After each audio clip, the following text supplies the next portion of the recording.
Good evening. You are all world-class networkers, I know, but we do have to get our program started. We have some great awards to give and people to recognize tonight.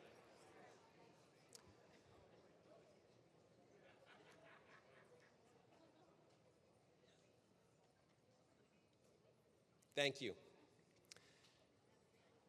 Governor Mills, members of the Maine State Chamber of Commerce, and guests, welcome to the Maine State Chamber of Commerce's 2025 annual meeting and dinner. My name is Michael Bork, and I am the president and CEO of the Kennebec Group in Portland, and also serve as the chair of the Maine State Chamber. This evening, of course, would not be possible without the outstanding generosity of our event sponsors. Your commitment and support of all chamber members is the cornerstone of our mission to grow and strengthen Maine's economy, its businesses, and its communities. It is your partnership that enables the chamber to do its vital work each and every day. It enables us to do the work in the halls of the State House in Augusta and at gatherings like this one and well beyond. We offer our deepest thanks. This evening is about honoring public service and celebrating community. It's about recognizing the people and the organizations whose leadership, vision, and dedication strengthen the Maine economy, support Maine's businesses, and enrich our communities. This evening, we gather to honor exceptional service and to shine a light on those who help our state thrive. In that spirit, we will present two distinguished awards, the Chamber of the Year and the Dirigo Award, which this year honors the extraordinary career of service of Sawin Millett.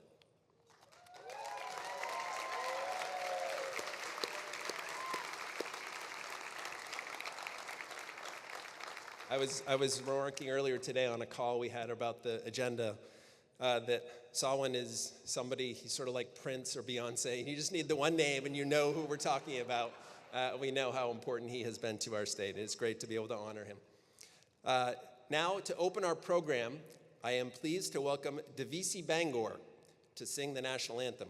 If everyone would please rise.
Stripes and bright stars through the perilous fight.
So you may not have realized they were all lip syncing. That was actually me.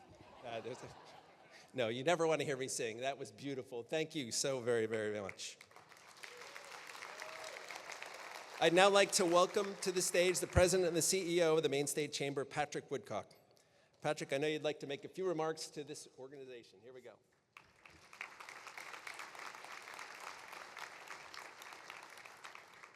Good evening, and thank you, Michael.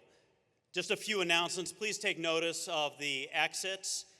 In addition, the lavatories are located in the hallway to my right. It is wonderful to be here in the Queen City. It is a city of history. It has a sense of purpose, and that's driven by its many civic organizations, but moreover, by its people. I'd also like to thank Governor Mills for joining us this evening. She has always maintained an open door to the business community, truly appreciates and respects the many contours of Maine's economy, and brought critical leadership to our state when it was tested at its hardest moments. I also want to recognize Senator Collins, who had planned to be with us tonight, but the federal government shutdown has the Senate unexpectedly meeting at this time. Now, many chamber presidents can bemoan the Washington dysfunction that may disrupt a dinner like this. There are very few chamber presidents, in fact, I think I'm the only one, that I can thank our senators who are there in Washington that are trying to end the impasse, find compromise, and reopen the government. Thank you to Senator Collins and to Senator King for your leadership in Washington.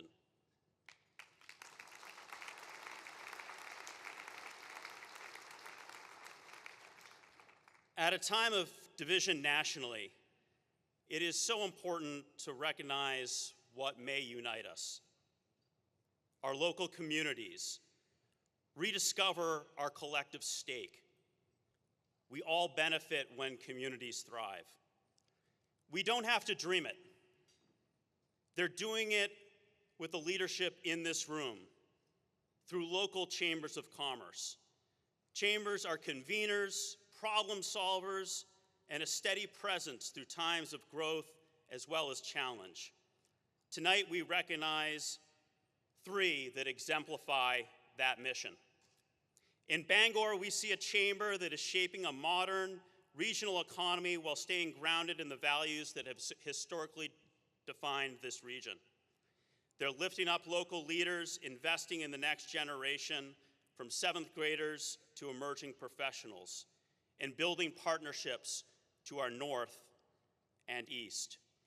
In the Kennebec Valley, we see a chamber not just strengthening the business connections, but elevating an entire region. Through its partnership with Ironman, they're bringing 14,000 athletes to experience the beauty of Maine and swim the Kennebec River. An estimated $12 million invested in the local economy. In Rangeley, we see how a small chamber has turned a small tourism destination in one of the coolest places to be in the state. They are connecting local businesses and boosting the economy and creating a pride in place. Through their Welcome to Rangeley initiative, they're strengthening the visitor experience and helping residents feel at home. Everybody wants to be in Rangeley. So tonight, it's a celebration, yes, but it's also a call to action. Follow the examples of these chambers that we're honoring this evening. That brings me to another example who's in this room. Sawin Millett has never sought the spotlight, but tonight we will put it firmly on him. I've been at the chamber for 3 years.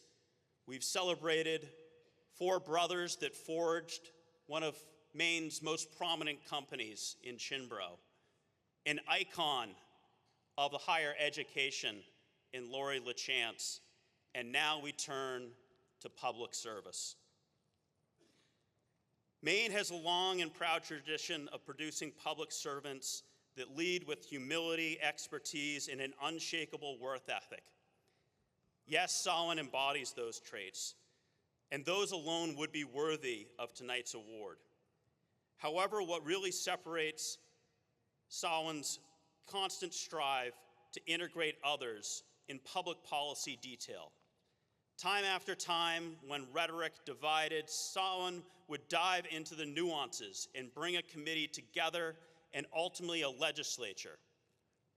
We are thanking Sawin for 66 years of public service to our state, but also illustrating a way forward in public policy today. I'd like to recognize the Millett family who is with us today. Let us please join me in a round of applause for Sawin's family.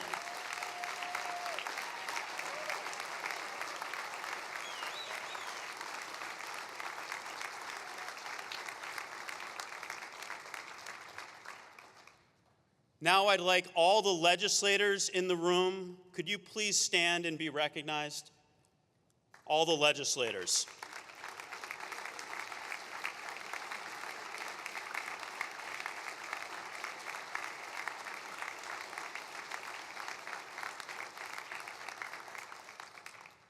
Now, if I could ask the board of the Maine State Chamber to rise and be recognized. Thank you for your service, for your leadership for the business community in the state of Maine.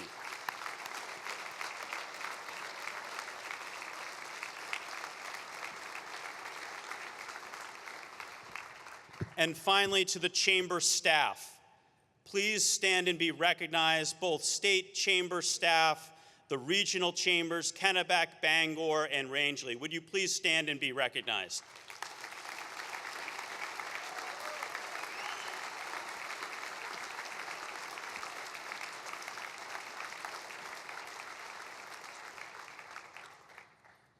Now, please join and appreciate that this event would not be possible without our sponsors. We're going to bring them through, projected on the screens throughout the evening. But a special thank you to Anthem Blue Cross and Blue Shield, tonight's legacy sponsor, Central Maine Power, our premier corporate sponsor, our chair's reception and welcome reception sponsors, Memek and Casella, Headlight, our programming sponsor, and Kennebec Savings Bank, tonight's center of attention sponsor. Please join me in a round of applause.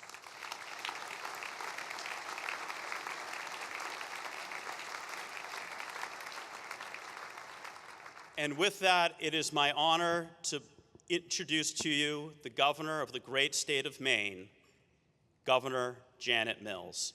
Governor.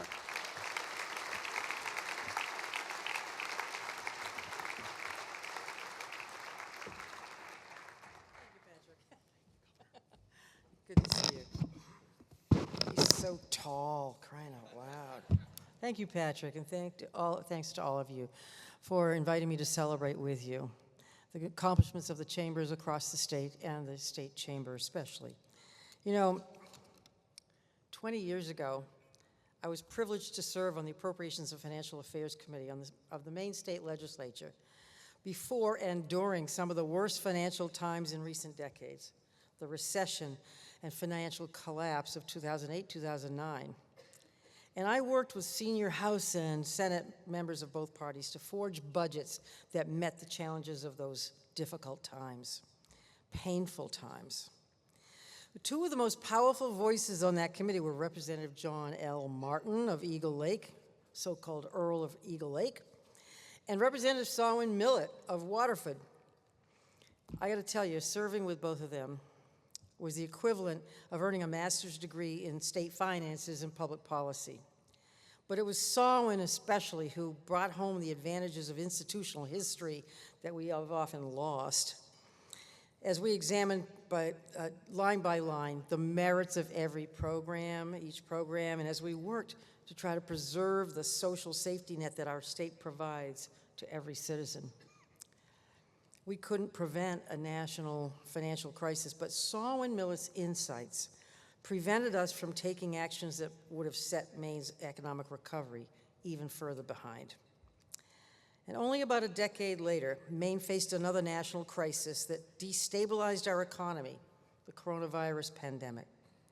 And again, this time as governor, I got to work with senior House and Senate members of both parties, including Sawin Millett, to forge budgets to meet the challenges of those times as well.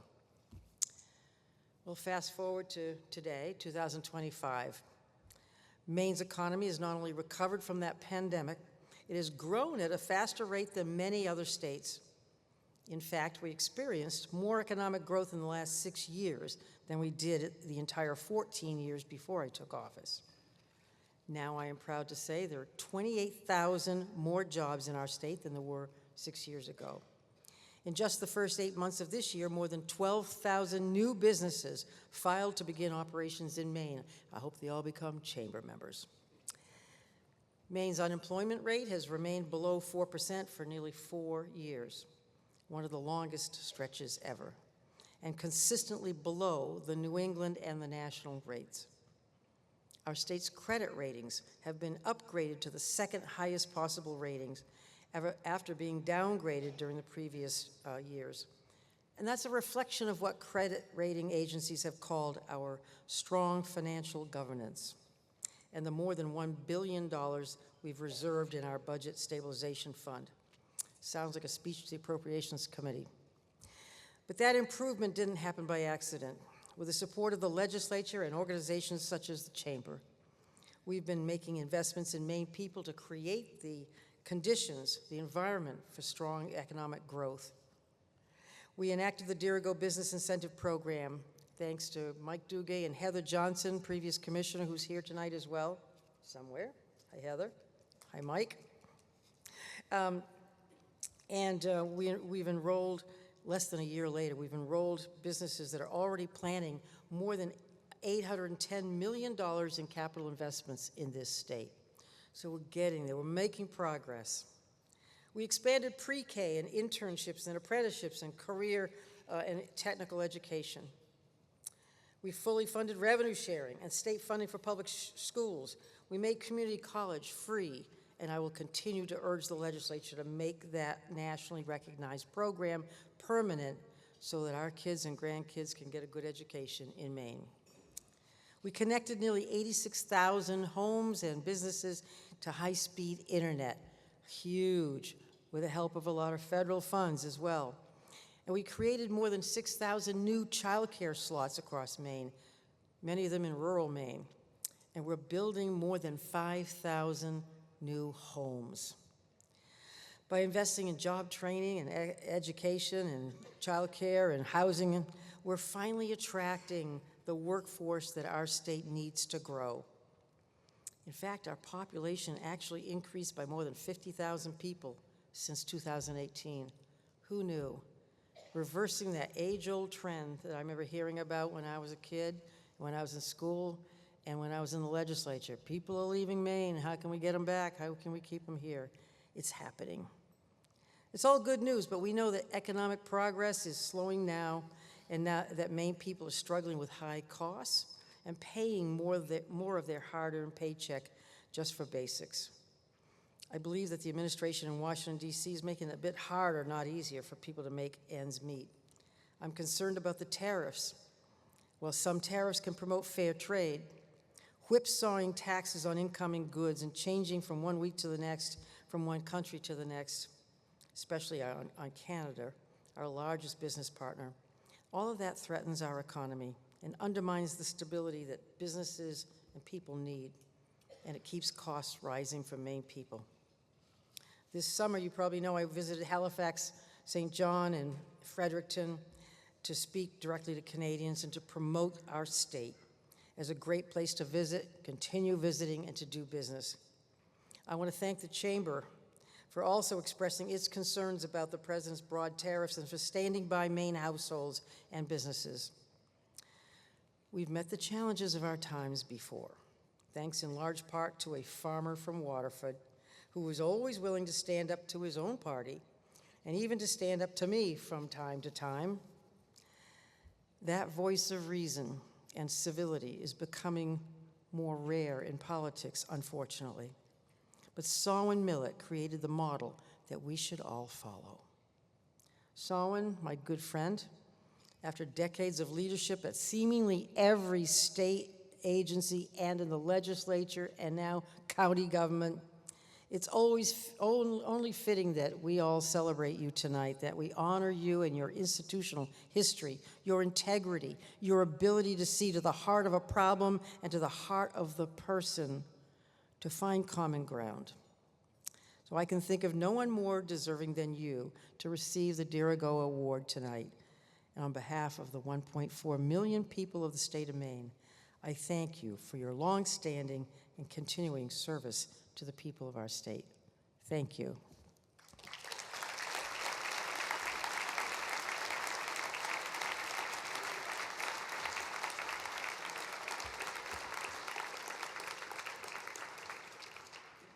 Thank you, Governor Mills. Now I'd like to preview our first award of the evening. It's the namesake of the Dana Connors Chamber of the Year Award. Dana is joining us here this evening. This award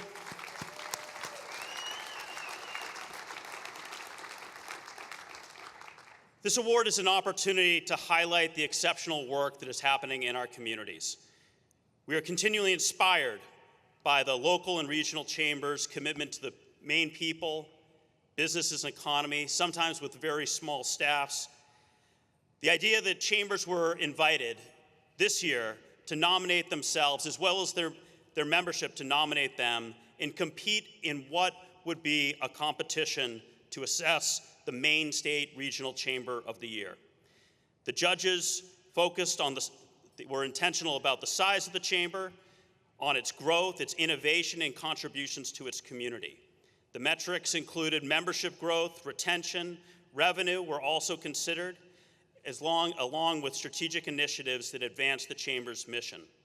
In the end, 3 finalists rose to the top of this year's nomination, and we would like to share them with you now.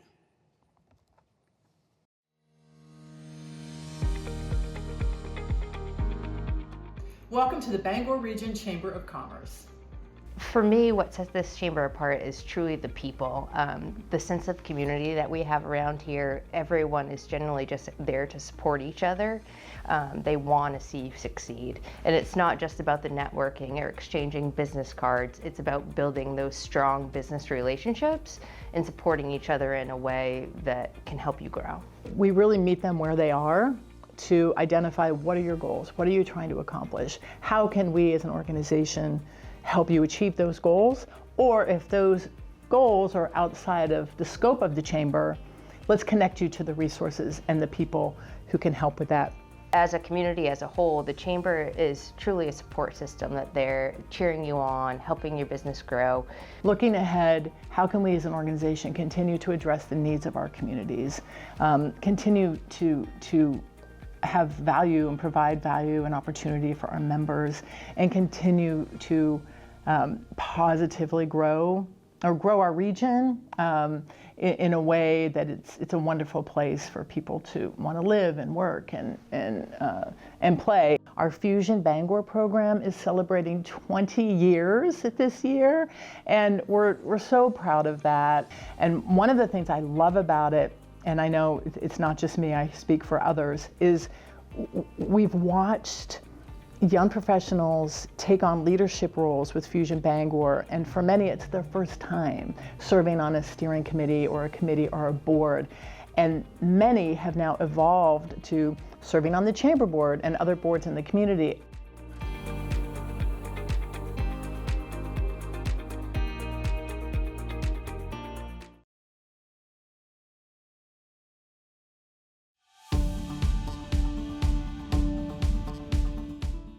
Welcome to the Kennebec Valley Chamber of Commerce.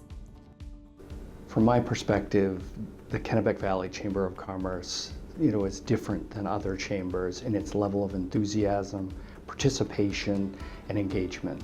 Katie and her staff are just incredibly enthusiastic, and they draw people in to participate and be involved. So our mission is to support and grow the local economy here in our region. So we do that by showcasing our region and that it's a great place to live, work, and play. That's where a lot of our programs and events come from. Make sure we really stay true to our mission. Well, chambers of commerce impact the community in a lot of different ways. They essentially bring businesses together, allow them to be able to network and develop business with other businesses, and then work on advocacy where there are challenges within the local community, the state, or the federal level. You know, we're central Maine, which some people might not say we are, but that's how we promote ourselves, and we have everything here from outdoor recreation to great local economy, businesses thriving, and a great just network of people. At Kennebec Savings Bank, the KV Chamber has given us incredible exposure.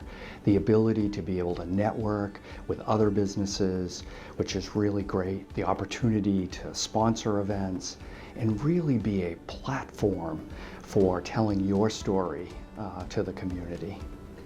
So my vision for the Kennebec Valley Chamber would be a thriving hub of businesses and family, a great place to live, work, and play and raise your family. We have a lot going on, and we have some amazing people here.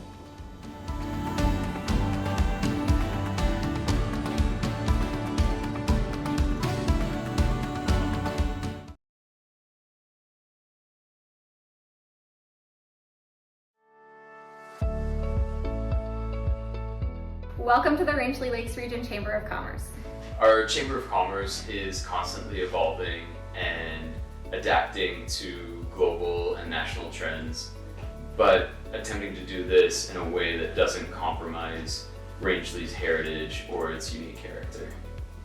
If someone was thinking of joining our chamber, I'd tell them that joining the Rangeley Lakes Region Chamber is an opportunity to invest in not only their business, but our entire business community. We are so much stronger together than we are alone. I think the first thing I hear is about the team working at the chamber and what a fantastic job they do and just how wonderful they are to interact with anytime that members are reaching out to the chamber for information or assistance with something, but also that our members hear that from people visiting Rangeley as well. We're shaping a future where the Rangeley Lakes region grows sustainably while balancing the character of our area and the natural resources that make Rangeley so special. Our Welcome to the Rangeley Lakes Region project recently received funding through the Northern Borders Regional Commission that will allow us to dive further into community development while balancing sustainable tourism. Despite being a rural business community, Rangeley has a network of business owners who are incredibly in tune with the tourism economy, which is a huge asset for our local businesses. We're not just a pretty place. Rangeley is an area that is working to continue to develop tourism and our community in a way that honors our history and balances preservation and authenticity.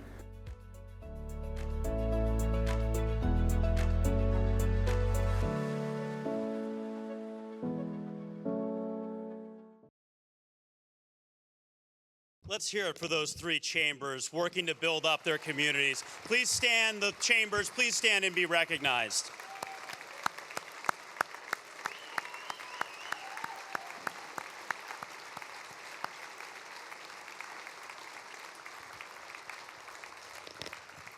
So the winner will be announced right after dinner.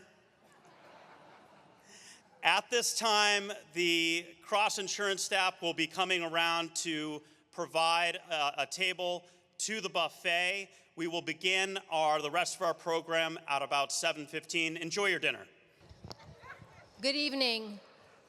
I'm Luann Ballesteros. I'm Vice President for External and Government Affairs at the Jackson Laboratory and the former chair of the State Chamber Board. I have to say it's really awesome to be back in Bangor for this event. I'm excited about a 20-minute drive home. I want everybody that's here from Portland to notice on their way home that the mileage from Bangor to Portland is exactly the same as the mileage from Portland to Bangor.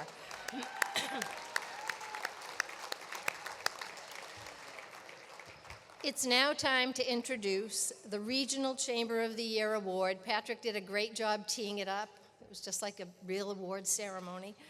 To do that, I'd like to welcome someone who truly needs no introduction, but someone who recognized and valued the importance of the regional chambers and worked hard to create a collaborative environment where they could be part of the state chamber's activities, but also the activities of their local community. Please join me in welcoming to the stage my old friend and the longtime chamber president and CEO, Dana Connors.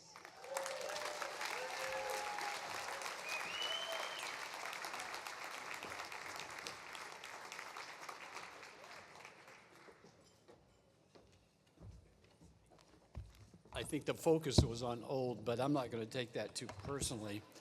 Actually, thank you, Luann, and thank you and the Chamber for extending to me the privilege of being able to present this distinguished award to the Regional Chamber of the Year. But before we do that,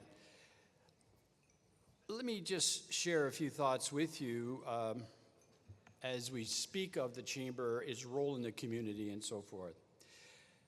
For more than a century, chambers of commerce have been at the heart of their communities, promoting local businesses, connecting leaders, and serving as the voice of economic progress. That core mission hasn't changed, but how chambers achieve it has evolved. Today's chambers are catalysts, not just supporting business, but sparking innovation, forging partnerships, and helping communities meet the challenges of today and tomorrow. In times of growth and in moments of need, chambers lead with purpose. They are the trusted voice, the steady presence, and the driving force behind stronger businesses and more connected communities. And tonight's Chamber of the Year has done just that. Here are a few of the nomination quotes. I won't single any of them out as to who they are attributing it to, but here's what they have to say. They do so much to bring the community together and help local businesses thrive. Another one said, our chamber is the heartbeat of our community. They build bridges between businesses, nonprofits, local leaders, and residents to create a thriving, inclusive, and resilient local economy. And yes, another one said, I have lived in multiple cities and have yet to see the sense of community and camaraderie that this chamber brings.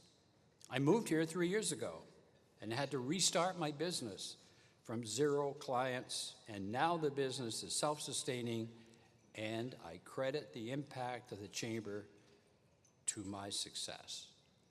With that, it is my pleasure, as I said, and a privilege to present this year's Chamber of the Year. Now, I will say, and when you heard, I haven't even asked for the envelope yet, so this being Oscar night, that will come in just a moment. I think Linda Caprera is somewheres working towards the state. Oh, there she is. Anyway, she has the envelope, and I'll share, but think about what Patrick had to say about all 3 of those chambers, and as you were witness to the video about each. Each and every one of them have distinguished themselves and are deserving of the recognition. They have all been very successful in serving their communities. So it is a pleasure to recognize all 3 of them, but the Chamber has voted to designate the following Chamber of Commerce, and I'm dragging this out, Linda, the following Chamber of Commerce as a Regional Chamber of the Year. May I have the envelope, please? Oh, you're not Angela. You're Angela. You're not Linda.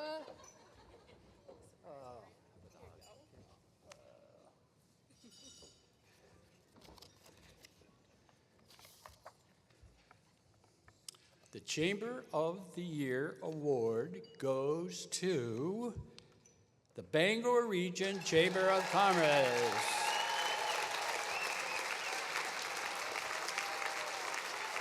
And Deb, would you and whoever else you want to bring to the stage, please come forward.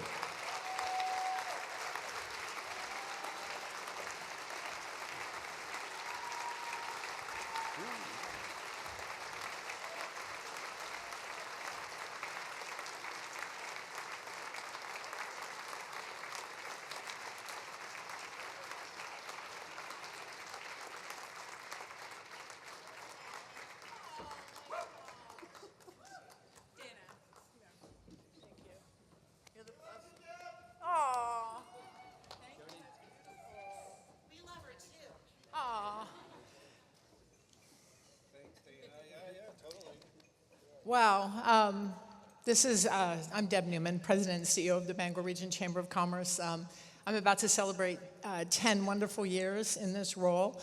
And I just, we want to first of all celebrate our chamber family.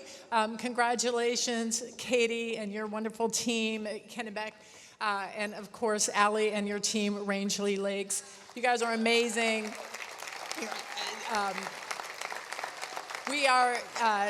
Dana Connors really taught us that chambers are a family, and we truly support one another. We share our programs, we share our challenges, our ideas.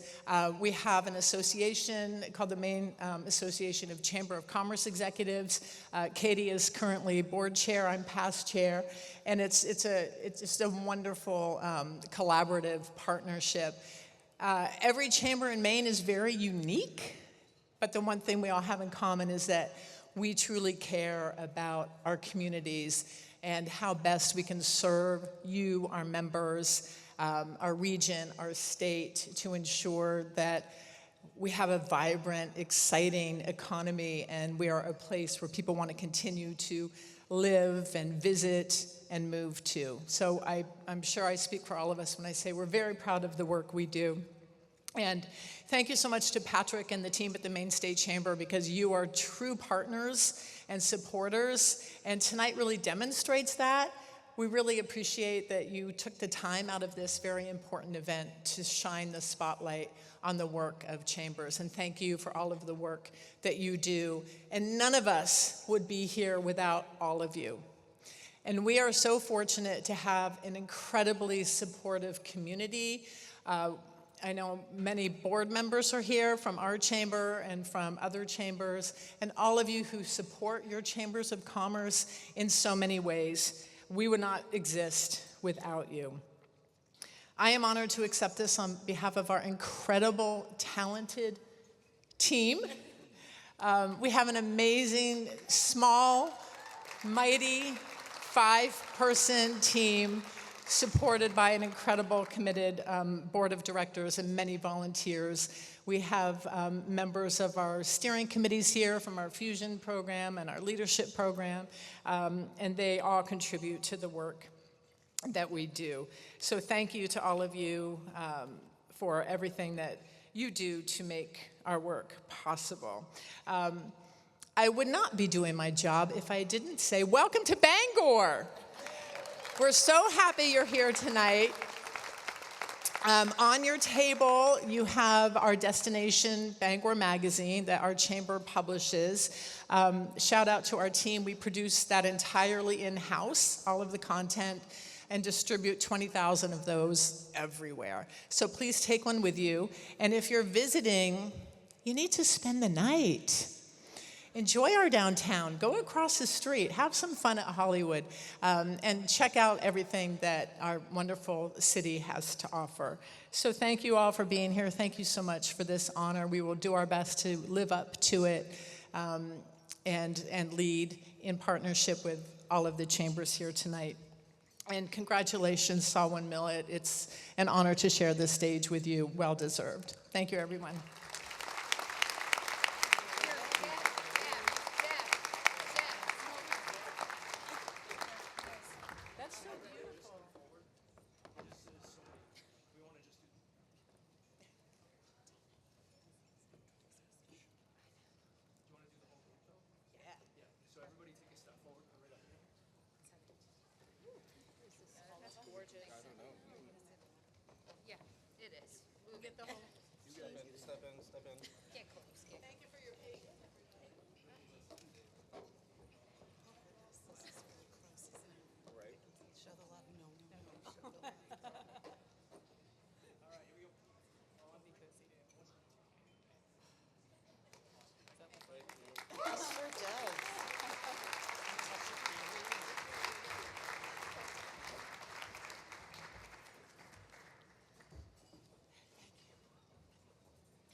Congratulations, Bangor.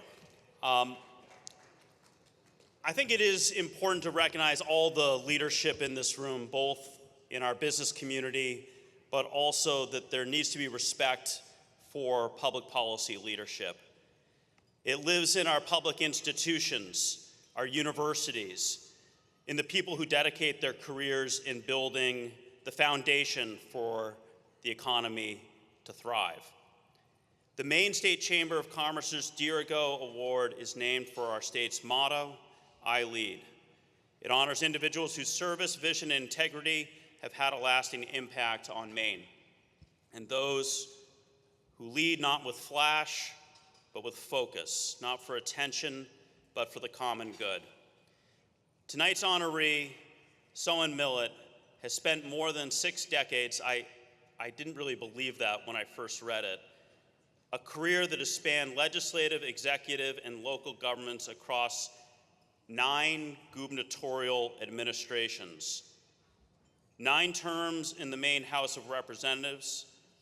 He served as a teacher, coach, principal, assistant superintendent, a professor at the University of Southern Maine, executive director of the Maine School of Management Association, commissioner of education, director of legislative operations for Governor McKernan, commissioner of DAFS, associate commissioner of the Department of Mental Health, director of the state office in Lewiston for Senator Collins, served as town manager for Paris, and he's also milked a few cows along the way.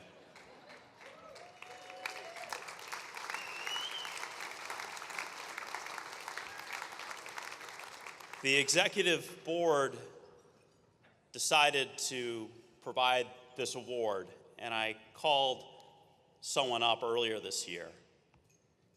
And I said, "What are you doing away from the legislature?" He said, "Well, the governor's biennial budget's kind of interesting. I was just kind of turning through the pages." He had the biennial budget out and was reviewing it at his farm. I think when I look back, and you're about to hear from people who have really interacted with Sawin, but he brought a calmness during times of division. He brought substance when style prevailed. And every meeting was a little bit better with his presence. He stayed authentic, honest as the day is long, and committed to what originally sent him to public service, which was to help this great state of Maine. Maine and its finances have been privileged to have his public service. Let's take a moment now to learn about his impact. Sawin Millett is a good man, and he does good work, and he's done it for a long time. He is probably one of the most trusted figures in state government. He's got this personality that just is warm, inviting, and it's very easy to trust him and to work with him. He's a down-home guy, and he's honest as the day is long. We always knew we could trust his word. He embodies integrity and hard work. He has the integrity, he has the trust, he has the respect of the people that he works with.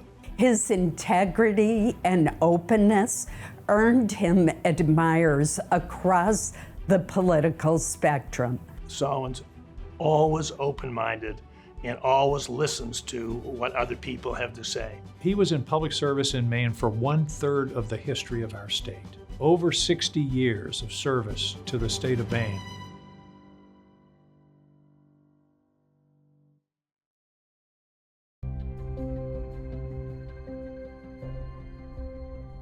Sawin was my physics teacher, and then became my first principal at Caravel Junior High School, where I taught social studies. The school teacher in him comes through in a lot of the things he does, and we did learn from him time and time again. The fact that he'd had that history as a local educator, not only as a teacher, also that he had experience as an assistant superintendent, and he sort of knew the finances and how to put together the package of finances that make up a public school system in Maine.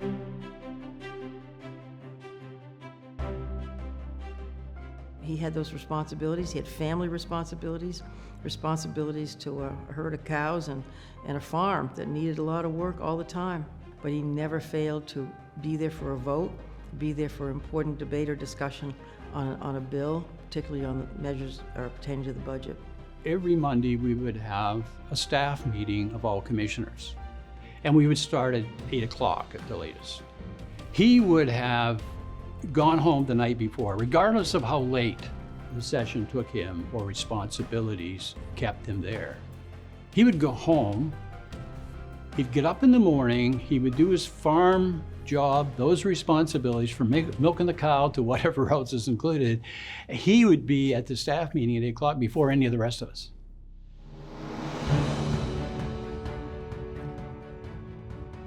He approaches everything figuring out how we're going to solve the problem in the best way for the state of Maine. So it's not about getting a political advantage or some kind of partisan gain. It's always about how we tackle the problem best. When I was first nominated by Governor McKernan to be the Fish and Wildlife Commissioner, I said I really don't have much political experience.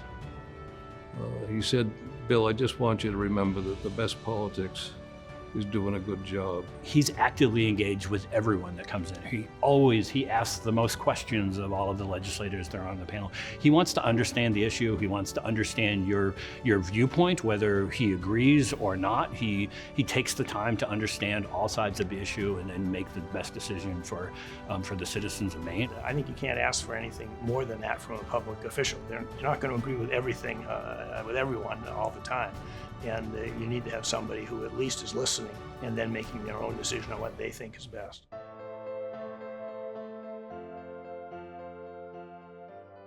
It was really at moments like that and other times when Sawin would slide his hand inside his fashionable blazer, and he would reach in and he would pull out a folded piece of paper, and he would bring it out to the rest of the members of the caucus, and he would have a list of new ideas, maybe a different perspective, another way to try to address the issue and the challenge that's ahead of us.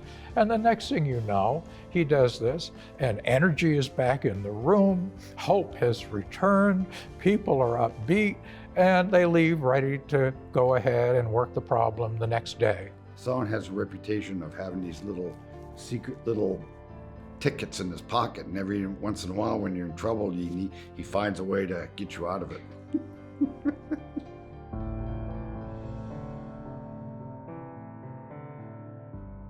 A major key to his success was not just what he accomplished, but the way he accomplished it.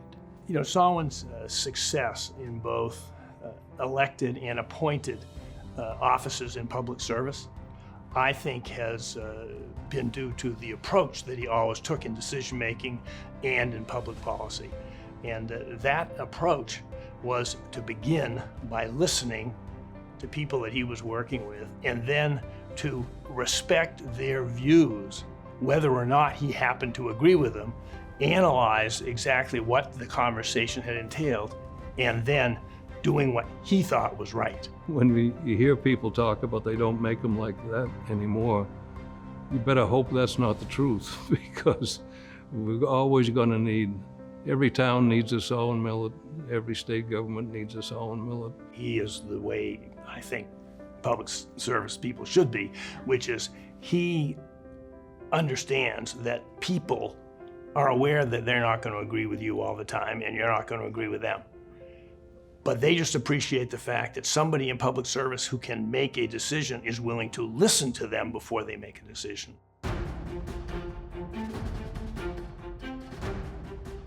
He was a farmer, a teacher, a coach, principal, assistant school superintendent, town manager, was director of 3 departments of the Maine state government, did 9 terms in the Maine legislature, and in total served over 8 Maine governors, Republican, Democrat, and Independent alike. We are lucky as a state that someone like him has been available to so many different groups, organizations, and to the legislative process itself. It was just invaluable to not only have his technical knowledge and expertise, but to provide the context and the explanation of how perhaps a piece of legislation was enacted and where that was in the process. He knew the numbers. He could do the math better than almost anybody. And that's really important when you're on appropriations. You're a leading budget person in the House of Representatives.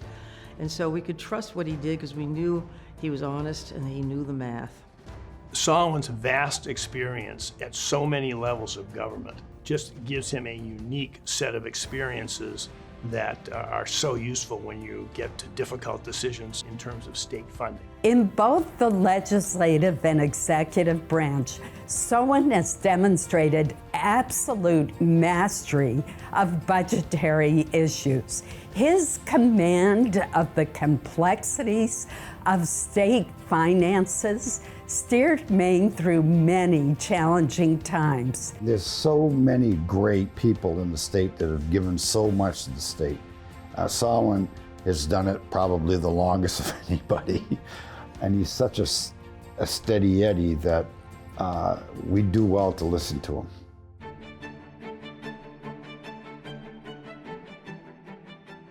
Congratulations, Sawin. I can't imagine a more qualified or deserving recipient of this prestigious award. Hey, boss, congratulations. Congratulations, my good friend Sawin Millett, on receiving the Dirigo Award from the Maine State Chamber of Commerce. We love you, we miss you here in Augusta, and congratulations on a well-deserved honor. Sawin, you've got 66 years behind you. I can only imagine what's ahead of you. Sawin, my friend, this award from the Maine State Chamber of Commerce is so richly deserved, and I want to congratulate you. Congratulations, Sawin. Couldn't possibly imagine a better recipient for this award. Sawin, you are a Maine treasure, a true gentleman, and a dear friend. Congratulations and best wishes to you. I can't think of anyone more deserving of this award than you are. We all know what Dirigo stands for, and I cannot think of a better person, having known you for 40 years in a variety of positions, in a variety of ways. You have always been steadfast on your desire to serve Maine people, and sometimes you are proof that you don't always have to have the title of a leader to be a leader. You are everybody's hero. You certainly are mine. Congratulations. I can't think of a better person that has done decades upon decades of service to the Maine people, and how well you've become respected not only among the Republican Party, but the independents and the Democrats. Everybody seems to want to gravitate to you for answers, and that just shows the type of character, the type of personality, and the kind of man you are and have shown through your whole career, and the state of Maine is indebted to you. You are just an exemplar of what public service should stand for and what governments at all levels should be able to accomplish if they function in a proper way. And I can't think of anyone who would be more deserving of this Dirigo Award than you. Sawin, I was proud to work with you, man. Congratulations, best wishes, and you know what? I don't think you're really going to retire.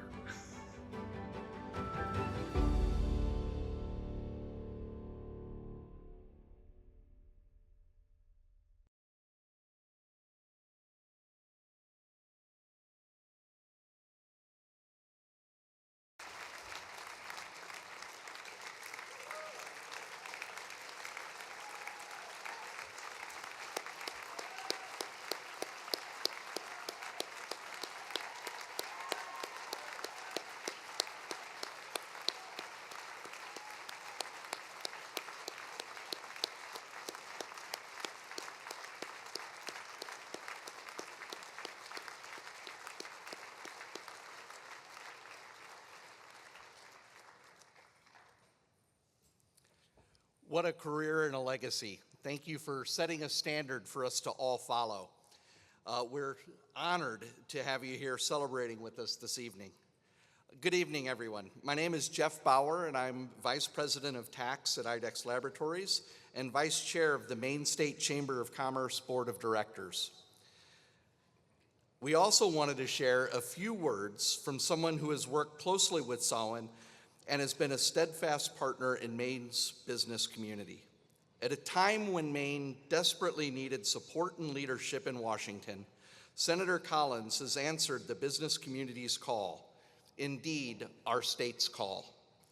Whether that be a request for a fair review of a federal grant, a federal permit that was languishing, or a key provision in a pending Senate bill. Moreover, we continue to appreciate the way that our congressional delegation, led by Senator Collins, sets an example in decorum, commitment to substantive debate, and illustrating what it means to be a public servant in Washington.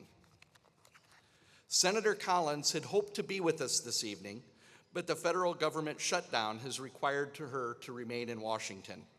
She didn't want to miss the opportunity to honor Sawin, so she has recorded a message special for this occasion. Good evening, everyone.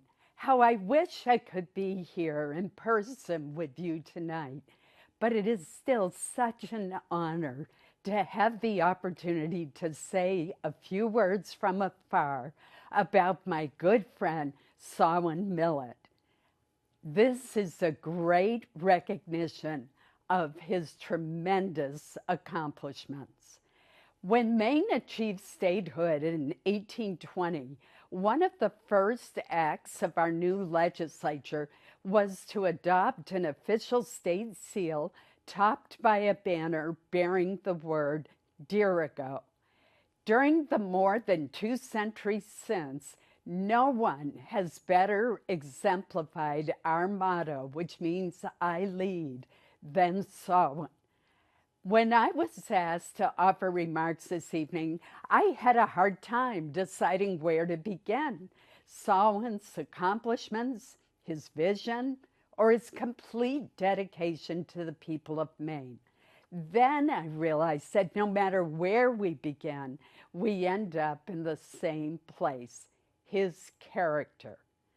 To be sure, Sawin's contributions as an educator, coach, principal, farmer, and town manager are remarkable. His service at the state level in the cabinets of 5 governors, Republican, Democrat, Independent, and in 9 terms in the legislature is unmatched. But beyond all the things he has done, it is how he does everything that is so impressive. He is a problem solver, a leader who strives to bring opposing sides together in a spirit of compromise and respect to reach common ground. He takes on every task with great enthusiasm. He meets challenges with determination, and he always demonstrates integrity. When Sawin announced that he was retiring from the Maine legislature last year, his fellow lawmakers across the political spectrum passed a resolution honoring his dedication, expertise, and judgment in service to our state. That was followed by a long, robust standing ovation. Then Sawin retired in the most Sawin-like way imaginable by running for, and of course winning, election as an Oxford County Commissioner, the one level of government at which he had not yet served. Sawin, no matter what role you've taken on, you've always demonstrated the qualities that make you a most worthy recipient of the Chamber's Dirigo Award. You are a Maine treasure, a true gentleman, and I wish you all the best in the next phase of your inspiring life. Congratulations. I can't imagine there's much more to be said. What an amazing set of tributes from great leaders. I'd like to take a moment now to invite Sawin to the stage. Also, we have a congratulatory letter of appreciation from Congressman Golden for you. So everybody has checked in. It is my honor on behalf of the Maine State Chamber of Commerce Board to present you with the Maine State Chamber of Commerce Dirigo Award in honor and recognition of your distinguished service to the state of Maine. Thank you.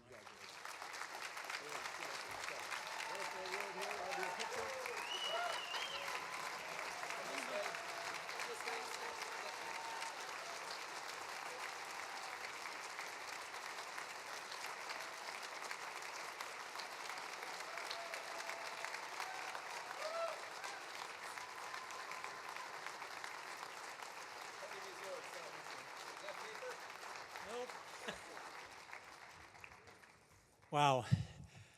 I can only think of two words to open my comments, and that is thank you to each and every one of you.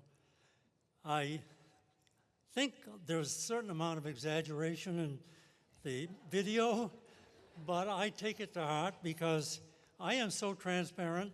Every one of these people that spoke knows me better than most do and has really been a major part of my journey in public service. So many people have opened doors for me that I didn't even knock upon. So many levels of government have opened their doors to my service with the expectation that I would deliver and be responsible to them. I've tried to do that in every step of the way. And I think it was said in many different voices, teaching was my beginning. I came from a good family of farmers, educators, strong family ties, 5 sons, challenged to become high goal-oriented, self-confident, and deliver upon our own goals and expectations in a civil and forceful way, to be good competitors and to be good sportsmen. And along the way, I think that influenced my role as a teacher first, and later my love of government. And I think that the groups that I wanted to thank, first and foremost, are the State Chamber people. I learned a lot from my 2 stints on the Chamber Board in Oxford Hills, led by John Williams, who has devoted decades to his service, as many of the 3 recognized tonight and all of those chambers across the state have done. Serving with Dana Connors and Patrick Woodcock in the cabinet rooms of different governors and knowing their commitment to what you all do made me feel an obligation to business, to the chambers, and to the health and safety of our economy. A lot of people have said that we want, and you want, from your level of involvement as public servants, to make Maine a great place to live, to work, to play, and to raise a family. And those objectives, I think, are integrated in the governments of our state, in our wonderful system and process of governing. So first, I'd like to just thank my family who put me on the journey to be a good citizen and challenged me to be a good educator and eventually exposed me to public service opportunities. The 2 towns that have served to be the locus of my life, my family's life, and my maturation, if you will, have been the little town of Dixmont, about 20 miles south of here, which is a wonderful reason for me being here among people that I used to know and very well respect and honor you folks who are doing what you're doing here in Penobscot County. I lived here for 29 years, growing up in a family on a farm, working hard, raising dairy cattle, and working to achieve the reputation of the Millett family and to honor it through everything that we did. My family said to all of us boys, "You are going to college." It wasn't It wasn't placed as a question. It was said, you are going to be educated. And we did, all of us. I spent 5 years in one-room schools in the little town of Dixmont, a very small high school in Carmel, not too far from here, graduating class of 19. We just honored ourselves, the 19 members of the class of 1955, for our 70th reunion. That shows you what family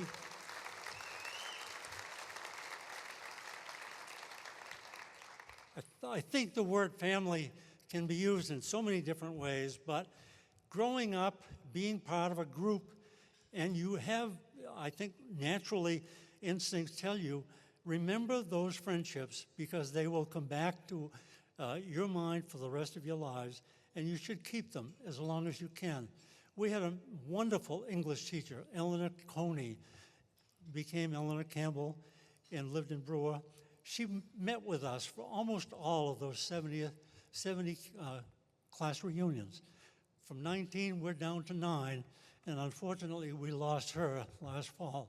But she was with us not only in body, but in spirit, because she helped us learn so much in a very small classroom. And I took that learning to govern the way in which, or to shape the way in which I worked with young kids. Because I graduated from Bates College in 1959, just like my mother and father. I had spent my years there, and in the middle of my 4 years, just like my father, when he graduated, my mother was a sophomore. They married and began their career in education. 2 years into my college, my dated girlfriend at Carmel High School, and has been my steady date for 69 years, we decided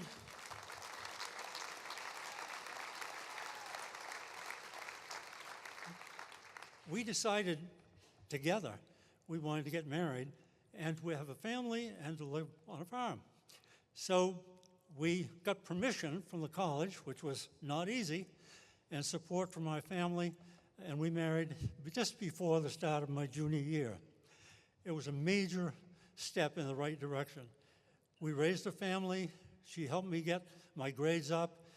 I was able to continue my minor in baseball, and that was part of my objective because I had learned so much from being competitive, approaching everything as a team sport, and if you didn't win, you were a good sport. Sportsmanship and coaching became part of my teaching philosophy, and it never left me. When I was actually honored in the little town of Dixmont as a 22-year-old, somebody nominated me for selectman. I had no idea that that was going to happen, and it was voted quickly and unanimously. And I served as a 22-year-old with people in their 60s and 70s, and it just happened to be fun because it was taking my classroom work to the community and to the adults who looked to their select board to actually make their lives better.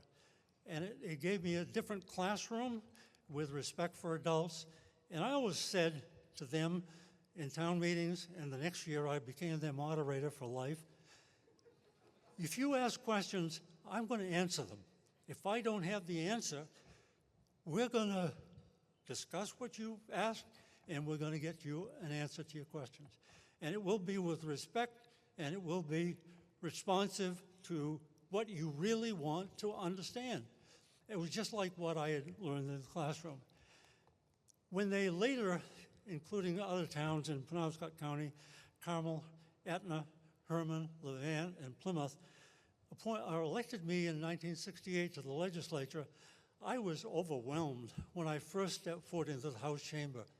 Here's a class of 151 representatives of every part of Maine who have come to address the role that they have been charged with to make Maine a better place in the making of laws, in the passing of programs, and the funding of services for the people of the entire state. It was just a wonderful classroom. I learned to keep my mouth shut, listen, and actually this is an interesting part from what was said. It's one thing to listen to somebody rambling on. Like, I hope you don't feel that way just at the moment, but there is step 2 to that. You really have to make an extra effort to hear what they're saying. Step 3, you need to understand what they are saying in the communication process. Step 4, you have to open your mind and let that understanding of what you've heard and listened to become clear in your mind. And if you can open your mind and allow that understanding to influence your thought and maybe even your vote on an upcoming issue, you become part of the solution of problems. And that's part of what I think is important in this day and age, is that representatives of the public look to solve problems, not search for scapegoats. If you follow the latter course, nothing good happens. If you think you're going to Augusta or your local town or city or chamber and just find somebody to blame, you're not going to be viewed as a constructive representative of the constituency you were voted to serve. So that's part of what got me going. I became in love with local government and state government, and I wanted desperately to be productive. I worked with 8 governors, and it was said, and I'll just repeat them, Ken Curtis was in the middle of his 8-year term, never had a majority, but he was able to solve a lot of problems. And being a member of the Education Committee and chairing the House side in my 2nd term, I worked closely with him on doing some major things. One of the things that would not have been thought of by many of you, he had inherited a cabinet that had been appointed largely by other people. He had no direct appointees. Some people had been appointed by, in my case, the State Board of Education, the Highway Commissioner, Transportation Commissioner was appointed for a long term by a different council. So Ken said, I want to reorganize state government. Would you sponsor this bill? I did. It was an honor, and we found a way to make all of those issues become cabinet-level positions in the final stages of his service, where the governor is the appointee, the Senate is the confirmation group, and everybody serves at the pleasure of the governor. Very important to make government responsive to the person, the one person who is elected by all people, a plurality of all people across the state to serve state government as their CEO. So I will say Ken Curtis, Jim Longley, Joe Brennan, Chuck McKernan, Angus King, John Baldacci, Paul LePage, and Janet Mills have all made progress by virtue of working with legislators of different parties. It's been my honor and pride to be a part of that.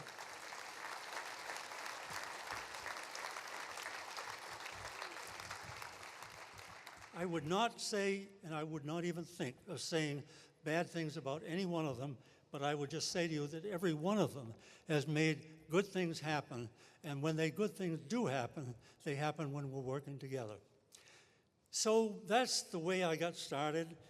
We served in Dixmont until I moved there in 46 and left in 75, and the reason I left was, and Jim Longley Jr. was speaking clearly for his dad, Jim appointed me commissioner of the Department of Educational and Cultural Services. He was a businessman, like a lot of you. He wanted to make things more like business, and he did some things that may have sounded or felt to some a little bit out of the ordinary. One of the things he did, he created a cabinet management committee, and he asked me to be one of 4, the Commissioner of Transportation, Commissioner of Human Services, and the Commissioner of Finance. We were his cabinet management committee. He felt comfortable calling us together on Saturdays, Sundays, waking me up in the morning on Sunday morning for a conference call, and he had cabinet meetings at 7 o'clock on Friday mornings. And you better be there promptly, because the first thing, the doors closed at exactly 7 o'clock, and the press was sitting in the background, and you were first asked impromptu, could you start us off with a morning prayer? And you never knew whether it was going to be your turn, and you better be prepared to make sure that you weren't there to make news that wasn't consistent with the governor's agenda. So I found I could no longer commute from Dixmont. The roads were bad, winters traveling was not good. We moved temporarily to a place outside of Augusta and completed my term with Jim. At the same time, my dad and mom had retired to back in my father's hometown of Waterford. And he had a farm, started a new dairy farm. I moved my cows from Dixmont to Waterford, so it was a larger herd. And one day he called me and said, Sawin, there's 25 acres of land available right next to my farm boundary. Would you have any interest in buying that, maybe making it part of the larger farm? And I did, and the rest is history. 48 years later, we now own that farm, other farms, and we've raised our kids as farm kids. And that's been, I think, important because Waterford was just like Dixmont, a farming community, rural Maine, wanting to have the best for their citizens and their future generations. And they elected me as selectman immediately and moderator for 43 years. Town meeting moderator, and then elected me 7 more times to the House of Representatives and once to the County Commission. I feel a responsibility to my constituents, and I always want to be respectful and listen to what they have to say, what their needs are, and try to be responsive to them. Along the way, though, I made friends of a lot of other people, not just the 8 governors, but in the 9 terms in the House and 2 years working with the Senate Republicans, 186 legislators turned over, to the point where I've estimated I served with about 3,000 different legislators. Some of them were more different than others. But I will say to those 30 who signed up to attend tonight, God bless you. You are putting yourself out there to solve problems. I consider you part of our family and our friend, as a friend, and I would encourage anybody to think of that as an opportunity to be a public servant at that level. Along the way with 5 different governors and 4 different departments, I had probably 40,000 employees. I didn't look at that as I'm the boss and you may not like the governor. I just said, I'm your coach. I'm going to be the person that works on our responsibilities with you. I'll be the coach. We'll work to do the best we can on everything we are charged to do. And I will share the credit if we succeed, and I'll take the blame if we don't. So, friends for life, those 40,000 people, I still see some of them. Saw Mike Michaud tonight. Not that he was a state employee, but he was one of those people I could work with way back in the early days. And you remember those people. So those legislators that worked hard and worked together, I honor you, I consider you all friends, and I always will. And to all of those state employees who are sometimes seen as lazy bureaucrats, that isn't true. Those state employees are the implementers of legislative policy, and they work year-round. They have a wealth of knowledge, and if legislators don't take the opportunity to learn from them, they are working without the full background of information. So I saw my role working back and forth between the executive and legislative branch to make that point to legislators. Look, we can do a lot more if we would respect that group, and they will contribute a lot more than you can dream up on your own, because they live this.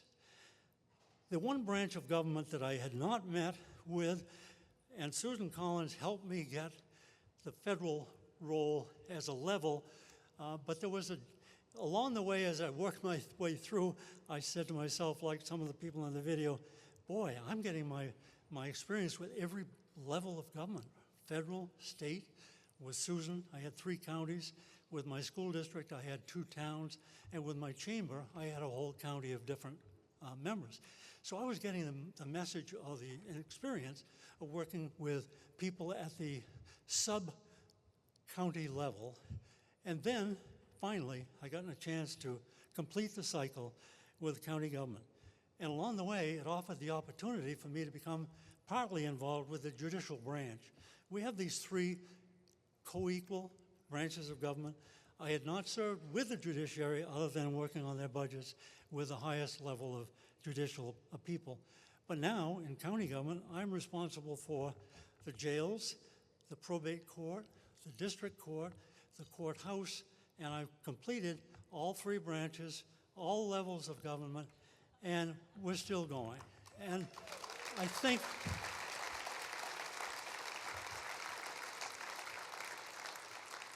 I said at the beginning, none of this was preconceived. I thought when I graduated from Bates, I would teach for maybe 35 or 40 years and then retire to the farm.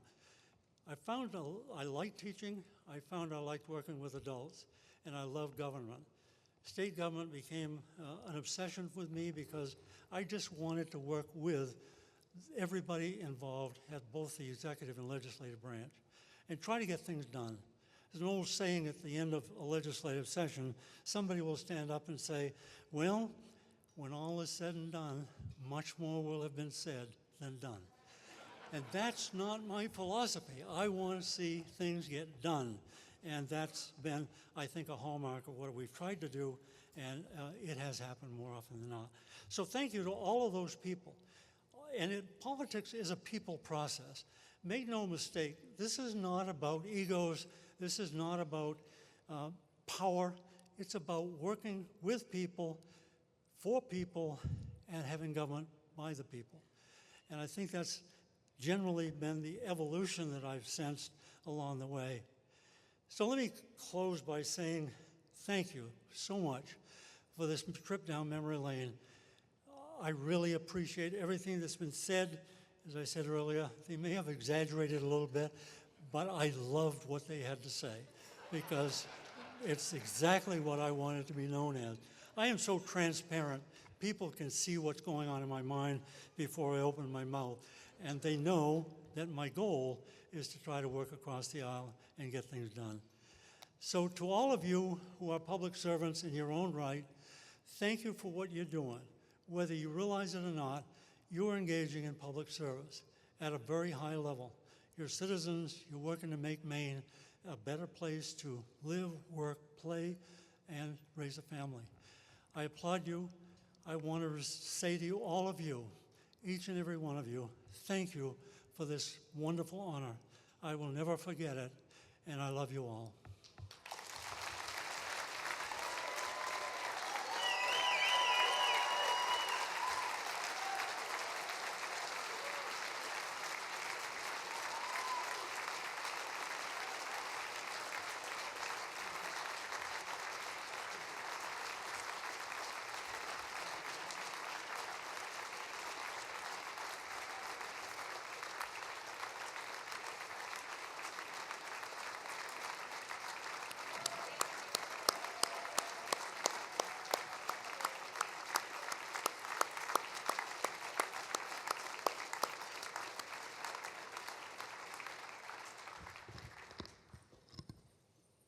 Thank you, Sawin, for sharing how a character was forged right in this Penobscot County, how it was maintained through farm work, through research, but always staying true to your roots. I think that's really what the theme is of this evening. Remembering where we came from, investing in those communities, making sure that we're providing a similar opportunity for generations to come. I do want to conclude this night's celebration with a few thank yous. Again, our generous sponsors, this would not have been possible without your financial support. All the chambers who are here with us, local, regional, all the students that supported us. I was speaking to some asking for LinkedIn contacts. We have a great generation that is thriving in Husson and the University of Maine. A round of applause for the Cross Insurance Center and its staff. What a wonderful premier venue in the state of Maine. Headlight AV, and also want to thank our florist. Now, as you leave here tonight, there is a Down East voucher in one of the program. Thank you to the Down Easter for a round trip voucher. And also, as we conclude, please do use the opportunity to use the photo area for photographs with your guests. Thank you for being a part of the Chamber's annual dinner. Consider joining us. Consider joining your local chamber, and consider exemplifying the life of a public servant, our Dirigo Award winner, Sawin Millett. Thank you, and have a wonderful evening.